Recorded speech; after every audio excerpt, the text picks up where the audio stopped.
अस्सलाम वालेकुम, welcome back another part. And इस पार्ट में हम समझने वाले हैं ब्लैक मारुबुजू के बारे में। अब इसको हम ब्लैक मारुबुजू क्यों कहते हैं? क्योंकि यहाँ पे एक ऐसी कैंडल बनती है जिसकी कोई विक्स नहीं होती, मतलब यहाँ पे कोई शेडो नहीं बनता, इसलिए इसको ब्लैक मारुबुजू कहते हैं। और कंप्लीट एक कैंडल बनती है जहाँ पे शेडो बिल्कुल ना के बराबर होता है, नीचे की तरफ तो बिल्कुल नहीं होना चाहिए। मैं आपको इस तरीके से बताता हूँ कि 98%, 96, 98, 95% के आसपास बॉडी होनी चाहिए। 4-5 मैक्सिमम 5% इसका शेडो होना चाहिए। जितनी बॉडी बनती है इसका 5% शेडो होना चाहिए। अगर इससे थोड़ा सा भी ज्यादा शेडो बन जाता है, 10% शेडो, 90% बॉडी है, फिर भी वो उतनी ज्यादा स्ट्रॉन्ग मारुबुजू नहीं कहलाई जा सकती। इसको ब्लैक क्यों कहते हैं ये ऑलरेडी हम जब हमने व्हाइट मारुबुजू के बारे में पढ़ा था तब हम डिस्कस कर चुके हैं कि अगर हम ब्लैक समझते हैं, ब्लैक का मतलब ये है कि हमारी रेड मारुबुजू है, आप इसको रेड मारुबुजू भी कह सकते हैं आपकी अपनी लैंग्वेज में, एंड ब्लैक मारुबुजू भी इसको आप कह सकते हैं, इसमें कोई इशू नहीं है। अब ये किस तरीके से काम करता है? फॉर एग्जांपल अगर हम यहाँ पे देखेंगे मार्केट ऊपर जा रहा होता है और यहाँ पे जाके मार्केट क्लोज होता है और वहां से ही हमारे यहाँ पे कैंडल स्टार्ट होती है। ऊपर थोड़ा सा शेडो बन सकता है लेकिन नीचे शेडो नहीं बनना चाहिए, जैसे मैंने शेडो बनाया हुआ वैसा नहीं बनना चाहिए। और मार्केट सडनली नीचे ज्यादा जाके स्ट्रॉन्ग तरीके से जाके क्लोज होता है। इससे ये होता है कि कंफर्मेशन होती है कि जो बियर्स है वो मार्केट में बहुत स्ट्रांगली कंट्रोल रखे हुए मार्केट पे, और यहाँ से ट्रेंड रिवर्स हो सकता है। एक और चीज मैं आपको क्लियर कर दूं, ये सिर्फ ट्रेंड रिवर्सल में काम नहीं करता, ट्रेंड को कंटिन्यू रखने में भी ये काम करता है। अगर यहाँ पे हमें ट्रेंड के बीच में भी दिखता है तो ये काम करता है और ट्रेंड को कंटिन्यू रखने में काफी हेल्प करता है। लेकिन कंफर्मेशन के बाद मैं आपको बताता हूँ कि कंफर्मेशन किस तरीके से होती है। अब ये किस तरीके से होता है, यहाँ पे मार्केट ऊपर जा रहा था और उसके बाद सडनली मार्केट नीचे जाना स्टार्ट हो जाता है, एंड जैसे मारुबुजू दिखता है तो समझ लेंगे मार्केट क्रैश होना स्टार्ट हो जाता है। लेकिन आपने कंफर्मेशन का वेट करना है। कंफर्मेशन किस तरीके की होती है उसको हम यहाँ पे समझते हैं। सबसे पहले हम यहाँ पे जाते हैं अपने चार्ट पे, एंड यहाँ पे देखेंगे तो हमारे पास एक ब्लैक मारुबुजू देखने को मिल रहा है। हमें मार्केट ऊपर जा रहा था यहाँ से, एंड यहाँ पे हमें ब्लैक मारुबुजू देखने को मिला जहाँ पे नीचे की तरफ कोई शेडो नहीं है एंड ऊपर की तरफ बहुत छोटा सा शेडो, इसको हम कंप्लीट ब्लैक मारुबुजू को बोल सकते हैं, ठीक है। लेकिन जो मेन चीज है वो इसकी कंफर्मेशन। अगर उसके बाद यहाँ पे कैंडल देखें इसकी लो से नीचे जाके क्लोज होती है तो आपको कंफर्मेशन मिल चुकी है। उसके बाद आप यहाँ से ट्रेड ले सकते हैं, यहाँ से अपनी शॉर्ट की पोजीशन ओपन कर सकते हैं।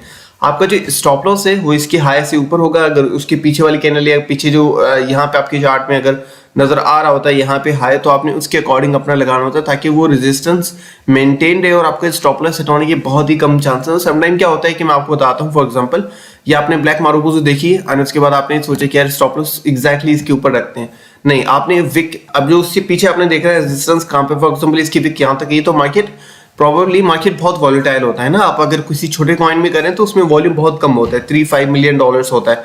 अगर उसमें थोड़ा सा भी वॉल्यूम बढ़ जाता है 3-4 लाख की एग्जैक्टली मतलब एक ही टाइम पे बाइंग होती है, तो फिर वो सडनली जो है वो बहुत ज्यादा वॉलेटाइल हो जाता है मार्केट के अंदर जैसे वॉल्यूम उसका इंक्रीज होता है। तो आपने ये जो स्टॉप लॉस है वो ध्यान से लगाना होता है। आपकी एंट्री है वो यहाँ से होनी है एंड स्टॉप लॉस आपका ये है। टारगेट आप अपनी 1:2 के अकॉर्डिंग, जो हम ऑलरेडी डिस्कस कर चुके हैं, टारगेट आप अपने हिसाब से सेट कर सकते हैं। अगर हम इसके अकॉर्डिंग देखें ट्रेंड को, अगर हम यहाँ पे कंटिन्यू रखते हैं तो ये ट्रेंड बहुत ज्यादा कंटिन्यू रहा है। अगर हम इसके अकॉर्डिंग भी यहाँ पे टारगेट रखते हैं, 2 टारगेट्स, एक हमारा ये वाला टारगेट हो जाएगा, मैंने आपको बताया था सपोर्ट के अकॉर्डिंग आपने लगाना है, एक हमारा ये वाला टारगेट होता है एंड एक ये वाला टारगेट, तो आप 2 टारगेट भी लगा सकते हैं। तो अगर हम यहाँ से अपनी शॉर्ट की पोजीशन ओपन करते हैं, ये हमारी एंट्री लेवल्स है और ये हमारे स्टॉप लॉस होना चाहिए, सॉरी आई थिंक बट है, यस ये हमारा स्टॉप लॉस लेवल है और आई थिंक यहाँ से अपनी एंट्री ली थी। एंड टारगेट हम अपने हिसाब से जो हमारा सपोर्ट लेवल है उसके अकॉर्डिंग, फॉर एग्जांपल अगर हम ये वाला टारगेट रखते हैं, वैसे मार्केट नीचे गई लेकिन इसको देखने के लिए हम सिर्फ यही टारगेट रखेंगे। उसके बाद ट्रेंड को कंटिन्यू रख सकते हैं, हम स्टॉप लॉस को ट्रेल करके वो चीज़ बाद में कर सकते हैं। तो हमारा जो रिस्क रिवॉर्ड रेशियो बनता है 1:2 बनता है, जो कि हमें चाहिए 1:2 कम से कम, मैक्सिमम जितना भी हो उतना अच्छा है, लेकिन कम से कम 1:2 होना चाहिए, जो कि ये वाला लेवल है। अगर यहाँ तक आया तो यहाँ तक भी कंफर्मेशन आएगी। समटाइम क्या होता है आपको ना देखना पड़ता है कि सपोर्ट ब्रेक करेगा या नहीं। अगर ये वाला सपोर्ट ब्रेक करता है तो आपको ये वाला टारगेट लगाने की कोई फायदा नहीं है, क्योंकि यहाँ पे कोई रेजिस्टेंस सपोर्ट नहीं है, तो फिर मार्केट लाजमी अपनी सपोर्ट लेवल तक जाएगा, यहाँ तक जाएगा, तो आपने उसके अकॉर्डिंग ही अपना टारगेट सेट करना है।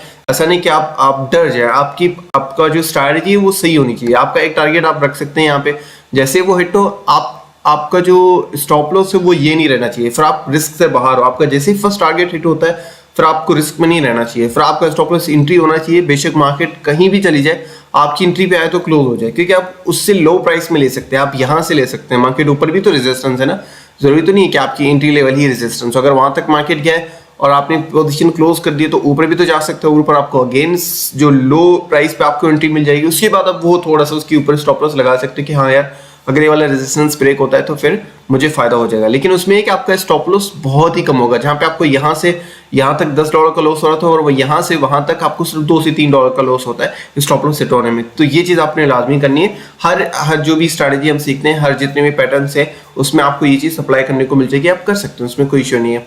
थैंक यू सो मच, मिलते हैं नेक्स्ट पार्ट में।